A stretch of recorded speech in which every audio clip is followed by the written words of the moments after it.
Halo pemirsa, selamat datang di Suara Air, podcast resmi dari Kemitraan Air Indonesia bekerja sama dengan Perum Jasa Tirta I yang mendengarkan dan menyuarakan air, mengalirkan cerita, wawasan, dan solusi dari berbagai pemangku kepentingan di sektor air.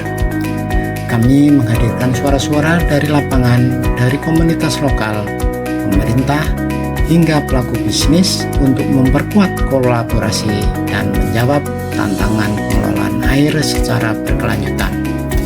Episode ini mengangkat kembali tema konservasi, namun dengan judul yang berbeda, yaitu air sulfat masam di daerah rawa. Hadir kembali sebagai narasumber seorang pakar di bidang sumber daya air, Dr. Muhammad Amron, dan host kita, seorang Gen-Z yang sedang belajar tentang sumber daya air, Mbak Nabila. Ini akan sangat menarik karena perpaduan dua generasi yang sama-sama berminat terhadap pengelolaan sumber daya air. Silakan Mbak Nabila untuk berdiskusi dengan narasumber kita ini. Inilah Suara Air. Baik, terima kasih Pak Usman. Di rawa yang luas dan sunyi, air tak selalu memberi kehidupan. Kadang, ia sangatlah asam, menyengat lidah, mengikis akar, menyimpan luka dalam diam.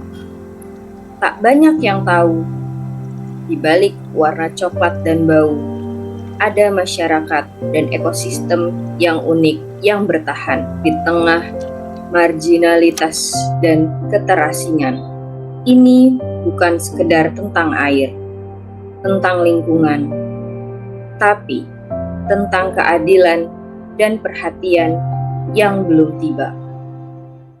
Selamat datang kembali di Suara Air, podcast dari Kemitraan Air Indonesia yang menyuarakan berbagai persoalan air dari hulu ke hilirnya.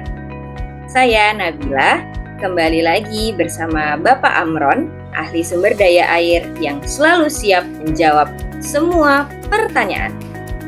Halo Pak Amron.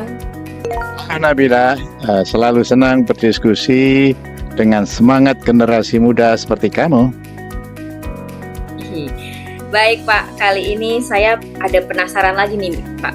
Topik kali ini tentang air yang katanya asam Pak, atau air sulfat masam, terutama di wilayah rawa seperti di Sumatera, Kalimantan, dan Papua.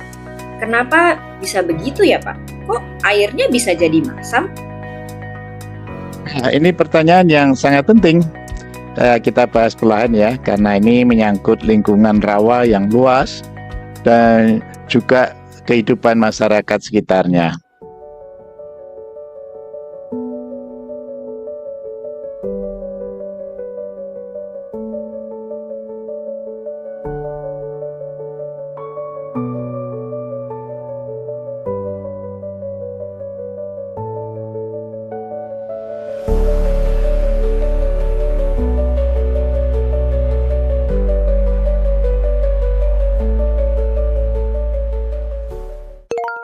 Langsung saja nih Pak, sebenarnya apa sih air sulfat masam itu?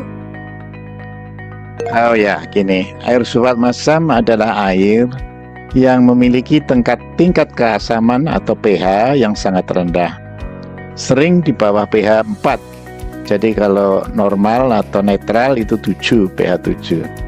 Dan ini karena mengandung senyawa sulfat dan logam berat.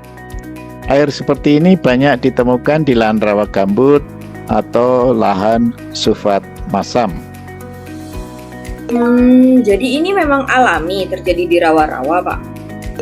Ya betul, bermula dari lambatnya perombakan seresah dan pohon yang mati karena lingkungan basah dan bahkan anaerob atau kurang oksigen membuat air menjadi sangat asam. Dalam kondisi asam, maka zat besi atau aluminium dalam tanah terlarut dan mengandap di lapisan tanah di bawah atau sublayer. Itulah sebabnya maka pada tanah rawa, apakah itu di Sumatera, Kalimantan, dan Papua, berpotensi mengandung mineral pirit atau FeS2. Nah, ketika tanah ini terpapar udara karena pengeringan atau pembukaan lahan, maka pirit akan teroksidasi, menghasilkan asam sulfat. Itulah yang menyebabkan air menjadi sangat masam. Wah, jadi karena pembukaan lahan sembarangan, jadi bisa bikin air makin asam, Pak? Nah, benar. Ya, jadi ini pembukaan kanal. Jadi untuk upaya pengeringan rawa, apakah itu untuk sawit, untuk pertanian, ini bisa mempercepat reaksi kimia ini.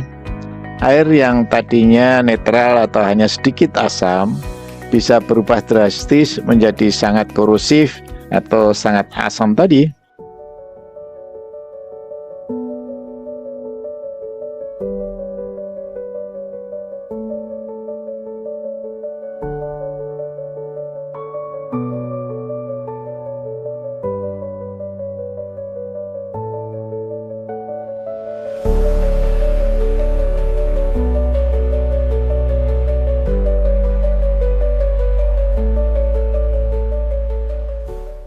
Lalu apa dampaknya, Pak, kalau masyarakat di sekitar rawa menggunakan air masam itu?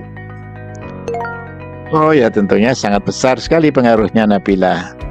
Pertama, untuk konsumsi manusia, air masam itu tidak layak diminum. Rasanya asam bisa menimbulkan iritasi kulit dan dalam jangka panjang merusak kesehatan karena logam berat seperti aluminium atau besi larut dalam air itu. Oh, karena air masam tadi ya bersifat korosif ya, Pak. Nah, Ya. lalu untuk mencuci atau mandi pun pasti tidak bisa dong, Pak? Benar, airnya berwarna kecoklatan, berbau, dan bisa menyebabkan gatal-gatal.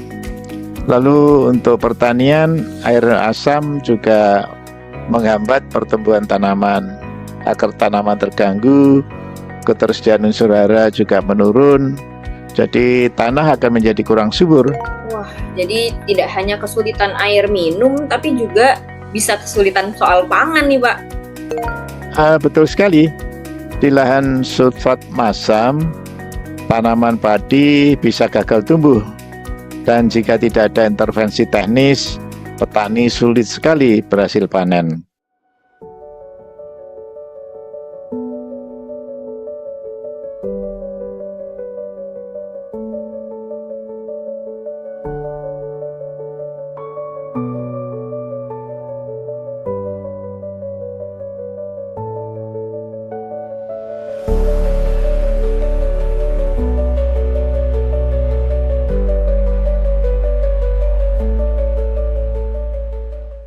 Wah, kalau semisal Pak sudah terjadi nih, nah apa saja langkah-langkah yang bisa dilakukan untuk mengatasi masalah air masam ini, Pak? Pertama, kemudian untuk air konsumsi, berarti harus dilakukan pengolahan. Air bisa ditampung di kolam atau kolam endapan atau bak sedimentasi, lalu dinetralkan dengan kapur, ini kalsium karbonat, untuk menaikkan pH-nya. Wah, berarti masyarakat butuh teknologi khusus, Pak, untuk membuat air yang tadi masam jadi pH-nya normal. Ya, tapi tidak selalu mahal. Beberapa komunitas di Kalimantan ataupun di Sumatera, di Riau, sudah menggunakan sistem penyederhanaan air sederhana dengan bahan lokal. Yang penting tentunya untuk ini perlu pendampingan. Wah, lalu kalau untuk pertanian, bagaimana Pak solusinya? Ini harus dilakukan pengelolaan air mikro. Biasanya dibuat saluran drainase dangkal, bukan kanal besar.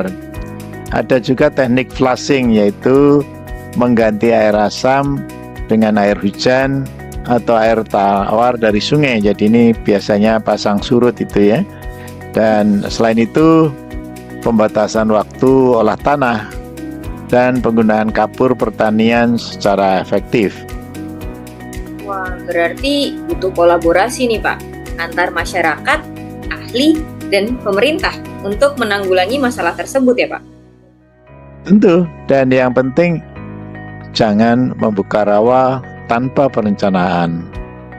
Lahan sulfat masam butuh pendekatan khusus. Salah langkah, air jadi rusak, tanaman tidak tumbuh, dan masyarakat akan menjadi lebih menderita.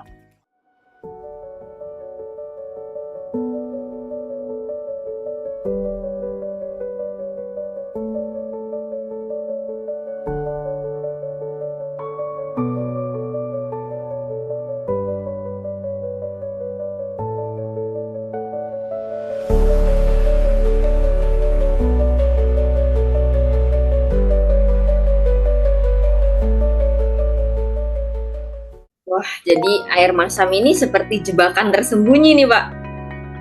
Tepat sekali. Di permukaan tampak seperti rawa biasa, tapi ketika dibuka, dikeringkan, lalu ditinggal tanpa pengelolaan, maka muncullah air yang tidak bisa dipakai. Sumber air berubah jadi ancaman. Wah, berarti pesan untuk masyarakat, pesan pentingnya seperti apa, Pak? Jadi waspada, lahan sulfat masam, jangan buka rawa tanpa studi. Kelola air dengan bijak, dan jangan biarkan masyarakat di sekitar rawa terus-menerus hidup dalam derita karena air yang tidak bisa dikonsumsi. Wah, saya jadi belajar banyak nih, Pak. Ternyata air yang tampaknya banyak bisa jadi tidak bisa diminum kalau salah kelola. Terima kasih untuk semua penjelasannya, Pak. Air itu masih ada, tapi tak bisa diminum. Lahan itu masih luas, tapi tak mudah ditanami. Rawa itu masih basah, tapi sering dilupakan. Maka, jangan hanya lihat dari kejauhan. Mari dekati dengan kebijakan. Karena hak atas air bukan hanya milik kota, tapi juga milik mereka yang hidup di tepian rawa. Teman-teman pendengar Suara Air, hari ini kita belajar bahwa air sulfat masam adalah masalah nyata di rawa-rawa Indonesia. Bukan hanya tentang rasa air, tapi juga tentang kesehatan, pertanian, dan masa depan masyarakat yang hidup di sekitarnya. Air adalah kehidupan, tapi air yang rusak bisa jadi bencana. Mari kita kelola dengan ilmu, hati, dan kolaborasi. Terima kasih sudah mendengarkan. Sampai jumpa di episode selanjutnya. Salam air, salam hidup. Salam air, salam hidup.